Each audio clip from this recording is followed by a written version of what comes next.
उसी को लेकर आज स्वर्ण समाज की महापंचायत है, कल निर्णय आने वाला है। क्या लग रहा है कि सरकार पक्ष में फैसला लेगी? मुझे लगता है फैसला फर्स्ट पे आना चाहिए, क्योंकि हर जगह हजारों लाखों की भीड़ हो रही है। दो दो तीन तीन दिन के अल्टीमेटम पे इतनी बड़ी भीड़ हो रही है, हमें रोका जा रहा है, हमें तैयारी नहीं करनी दी जा रही कि साहब कहीं तैयारी करेंगे तो पता नहीं कितनी बड़ी भीड़ आ जाए। मेरे तो 500 आएंगे तो भी भला, और 5 लाख आएंगे तो भी भला। लगातार स्वर्ण समाज कोर वोटर रहा है भारतीय जनता पार्टी का, सरकार को ऊपर विश्व स्तर की बड़ी पार्टी बना दी। अगर सरकार इस पर समर्थन में नहीं आती है, रोल बैक नहीं लेती है, तो क्या किस तरफ जाएगा स्वर्ण समाज? सरकार 22 तारीख को हम लोग जा रहे हैं हर एक एमपी के घर पे, हर एमपी के घर पे जाएंगे, घेराबंदी करेंगे, काले झंडे दिखाएंगे और बकायदा उनको एहसास कराएंगे यूजीसी वापस नहीं होती तब तक छोड़ेंगे नहीं। सरकार लगातार अपने फैसले पे भी कई बार देखा गया है अड़क रही है। मोदी जी जिस तरीके से किसान आंदोलन जो चला था लगातार 2 साल तक, क्या लग रहा है कि लेना पड़ा था ना, वापस लेना पड़ा था।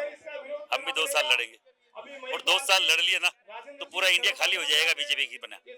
ये जो भगवा भगवा भगवा दिख रहा है, ये हमारा भगवा, उनके बाप का भगवा नहीं है, समझ रहे? अगर हमने भगवा छीन लिया ना तो लंगोटी भी नहीं बचेगी। समझ गए? राम के नाम पे है वो राम हमारा वंशज है, परशुराम के वो नाम पे है वो परशुराम हमारा वंशज है। तुम्हारा तो कुछ है ही नहीं, तुम तो प्रताड़ित घोषित हो रहे हो ना 3-3 बार के प्रधानमंत्री बन के।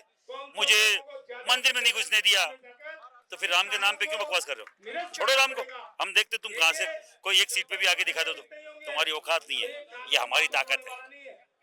अग्रणी साहब पहले कहते थे मोदी जी बटेंगे तो कटेंगे, ऐसा नारा देते थे। अब तो हिंदू समाज को कहीं ना कहीं बांट भी दिया, काट भी दिया। हम तो हिंदू है ही नहीं ना, हम तो बाहर के लोग हैं। हमें तो ब्राह्मण भारत छोड़ो के नारे लगते हैं ना, हम तो है ही नहीं बाहर के। हिंदू मतलब राजपूत ब्राह्मण ये बाहर के, हम तो हम यहाँ के है ही नहीं, इसलिए कोई फर्क नहीं पड़ता इनको।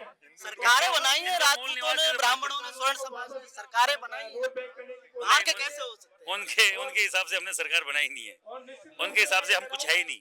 वो कहते हैं ना कोर वोटर, और जहाँ से काउंटिंग चालू होती है जिनको कोई जानता नहीं है वो कोर वोटर हम है, जो बिना आइडेंटिटी के होता है। हमारी कोई पहचान नहीं है और ये हकीकत है, हमारी कोई पहचान नहीं है, हमारा कोई धनी धोरी नहीं है, कोई नेता नहीं है। ये तय हो गया है, कोई नेता आया न कोई जन नेता आया न कोई मंत्री आया, अभी तक कोई आया क्या सामने? कोई नहीं। साहब तमाम नेता है राजस्थान में और भारत में स्वर्ण समाज में कई मंत्री बने हुए हैं, कोई भी आगे आने को तैयार है। क्या लग रहा है कि मोदी जी से और जो है अमित शाह जी से कहीं ना कहीं नेता डरे हुए हैं स्वर्ण समाज के? क्या ये छाती ठोक के हम खड़े, 56 इंच की है कि नहीं मालूम नहीं, पर आ जाना मिलने कहीं आपको दिमाग में कोई गफलत हो कि मोदी जी से डरते हैं। मोदी से डर रहे होते तो हम नहीं बात नहीं कर रहे होते। नहीं, नेता नहीं आ रहे। स्वर्ण समाज की जो राजनीतिक पार्टियों में विद्यमान है, भारतीय जनता पार्टी में विद्यमान है, बीजेपी में जो बड़े स्तर पे बैठे हुए, केंद्र पे भी बैठे हुए लोग हैं, हमारी गलती है, ऐतिहासिक भूल है, ये कमजोर नेताओं को एमपी एमएलए बनाया है। उनकी औकात ही नहीं है वहाँ जोर से उसको देखने की भी, आंख उठा के देख नहीं सकते मोदी को, तो बात कहाँ से करेंगे मोदी से? हम आंख उठा के भी देख सकते हैं, बकायदा वो बोले वैसे कर सकते हैं। मैं भी उसी स्कूल का विद्यार्थी हूँ जिसका मोदी जी रहे, आरएसएस की पाठशाला से मैंने भी शिक्षा ग्रहण करी है, तो मुझे आता है गलत को गलत और सही को सही बोलना। आरएसएस में जो सिखाया जाता है ना, वो एक ही चीज सिखाई जाती है, गलत तो गलत, सामने कोई हो तो लड़ो, सत्य के लिए लड़ो, धर्म के लिए लड़ो, गलत के खिलाफ खड़े हो जाओ, चाहे कोई माई का लाल सामने आ जाए।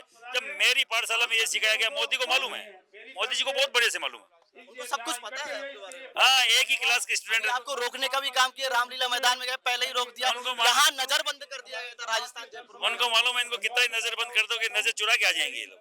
हम लोग गए थे रामलीला मैदान, वहाँ लाखों लोगों को पकड़ लिया था, पर मैं गया था। मैंने बोला था मैं जाऊंगा तो मैं जाऊंगा, क्योंकि 20 सालों में जो हमने किया है कि इसको ये करेंगे तो हमने किया है। अब अंतिम सवाल पूछूंगा, यदि अगर कल रोल बैक नहीं होता है, स्वर्ण समाज किस तरफ जाएगा? क्या अपना मोर्चा अलग तैयार करेगा, अलग पार्टी बनाने की कोशिश करेगा? जी, सरकार ऐसा है, पूरे देश में ये स्वर्ण महापंचायत करेंगे हर एक स्टेट में जाकर। कोई वहाँ का नेता है, वहाँ का सामाजिक कार्यकर्ता है, वो पहल करके वो करे तो ठीक है, नहीं तो महिपाल सिंह जाएगा और हर जगह जाएगा, उठाने की कोशिश करेगा, जितना उठे उतनी मर्जी है।